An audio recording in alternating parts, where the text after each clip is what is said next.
তো এই হচ্ছে এদের শোরুমের একটা পার্ট। এই পাশটাতে হচ্ছে চা, কেটলি, এই টাইপের জিনিসপত্রগুলো। হুম, এগুলো দেখতে পাচ্ছেন এখানে অনেক অনেক ধরনের কেটলি আছে। আর এই পাশটা দেখায় কত লম্বা, প্রত্যেকটা গলি এরকম। তো আমি জাস্ট এই পাশটা আবার একটু হেঁটে যাই। দেখুন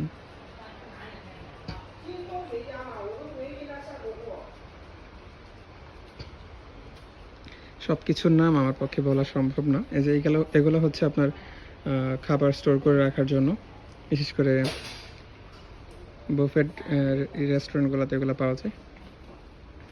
তো অনেক অনেক ধরনের কড়াই, প্লেট, পাতিল যা কিছু আছে সব পাওয়া যায়। এই যে দেখেন এগুলো হচ্ছে সম্ভবত কাচের না, হ্যাঁ কাচের না এগুলো।